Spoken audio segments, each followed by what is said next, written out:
This is one of Oppo's latest phone, the A38. It was released last month with some very good features. So far, Oppo has done a great job in making incredible smartphones globally. Despite that, they are not as popular as Tecno, Itel and Infinix smartphones. The Oppo A38 has a price tag of 125,000 naira. The design of the device is elegant and classy. The design is not the only aspect of the phone that makes sense. It comes with an IP54 dust and splash water rating. This single IP rating feature is important because it shows that Oppo knows what they are doing. Most Tecno, Infinix and Itel phones in this price range usually don't come with IP ratings. You can think of Tecno Spark 10 Pro, Infinix Hot 30 and the Itel S23 Plus. All these phones are in the same price range, but we can't guarantee that they will survive splash water or rainwater. The A38 comes with a 50 megapixel rear camera, just like the Itel S23 Plus. Then it has a MediaTek Helio G85 processor, which has the same processing power as the T616 of the Itel S23 Plus, except in gaming and battery performance where the Helio G85 is better. It has a 5000 mAh battery, runs on Android 13, and features 128 GB of internal storage, 4 GB of RAM expandable by another 4 GB. To be honest, most of the specs here are below average. Most devices in this price range will come with 8 GB of RAM and not 4 GB. To add to the disappointment, the front camera is 5 megapixel. Pairing a 50 megapixel res sensor with a 5 megapixel selfie sensor does not add up in any way. Fortunately though, the front camera is a beast. Talk about it later. In the box, you get the SIM eject pin first, followed by the flexible transparent protective case. Then, the phone is the next item in the box. It is followed by a 33-watt fast charger and a Type-C cable. At first glance, the design is awesome, though it has the same style as most Oppo phones in the A series. The pattern at the extended camera module is quite unique. The camera block contains two cameras and a flashlight. The first camera is a 50 megapixel wide sensor with an aperture of f1.8. The second camera is a 2 megapixel depth sensor of f2.4 aperture. There is a fingerprint scanner to the right of the phone, an empty neat top, a SIM module with a long SIM tray that can hold 2 SIM cards and a memory card to the left, and at the bottom there is a 3.5mm audio jack, a microphone, the charging port and the speaker. The edges of the phone are a bit sharp with extremely little curves, and it makes handling the phone feel somehow, or let me say, a little less inconvenient. But it shouldn't be of great concern though. In size, it has about the same height and weight as the Itel S23 Plus, measuring 164mm. It has a dull back that doesn't reflect, actually a matte that attracts minimum fingerprint impressions. If you like this video, subscribing to my channel would be so amazing because you will be encouraging me to keep giving you my best. So subscribe to this channel and please hit that like button as well. About the Oppo A38 cameras, I took some pictures with and without the 50 megapixel sensor. There seem to be no major results here except for their zooming scale. Pictures taken with the 50 megapixel sensor turned on can zoom further and are supposed to give better results when displayed on a wide screen like on television. But on this camera, it is the other way around. Normal shots appears to be clearer and gives slightly more details than the 50 megapixel shot.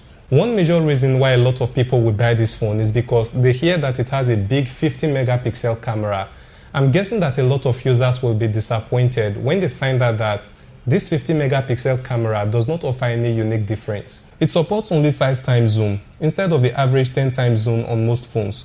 So you can't zoom far with the camera, but zoomed shots are decent. It also supports night mode.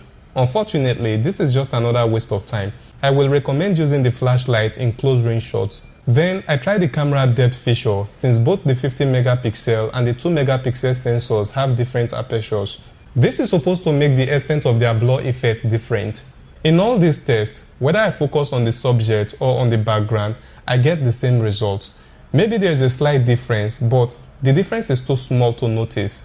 To put it right, pictures taken with a 50 megapixel sensor and normal pictures are the same.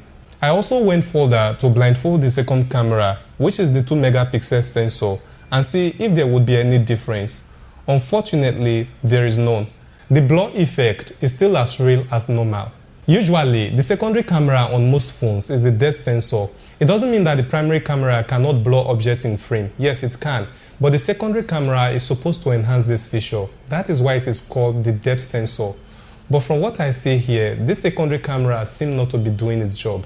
To get a better portrait shot, the Pro mode offers professional level manual focused images that are perfect for close-up shots. If you need pictures from this camera to be professional, you may want to play around with the Pro mode of the camera. The camera also supports HDRO mode, but the difference it offers is not much. It doesn't deliver as one would expect. For video recording, one aspect I appreciate with this camera is its ability to focus on the light source as it appears on the screen. It darkens the background and focuses on the light instead of trying to focus on the entire scene. The overall quality of video footage here is decent, not necessarily the best we have seen so far from a 50 megapixel camera. Recording video only goes as far as 1080p 30 frames per second. The front camera with only 5 megapixel sensor surprisingly takes more than decent shots. Though there is not much difference between normal shots and HDRO shots, the pictures are well detailed and sharp. Video footage can also be recorded at 1080p 30 frames per second, and the quality is not bad as well. Another aspect of the device that makes sense is the display. With 720 nits display brightness, this is one of the cheapest Android phones you will find with such high display brightness. Compared with other phones in this price range like the Tecno Spark series and Infinix Hot series, what you will normally get is between 400 and 500 nits display brightness. So under sunlight, you shouldn't worry about viewing on-screen content. Then it has a 90Hz refresh rate and 84% screen-to-body ratio. So at the bottom part of the screen, there is still a bit of bezel here, but kind of manageable. The screen features an IPS panel of 720 by 1612 pixels.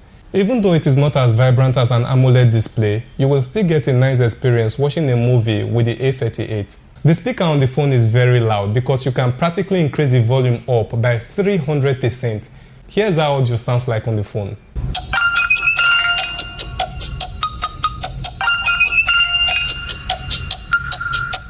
The audio recorder allows for MP3, AAC, and WAV format recording.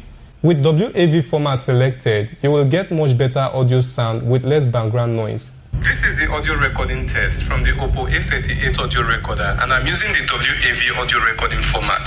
So if you are listening to this audio recorder right now, this is how it sounds, and this is a call for you to subscribe to my channel if you've not already subscribed, and to like this video as well. Some of the pre-installed apps include the FM radio, Google One app, Google Home, Google TV, and Netflix.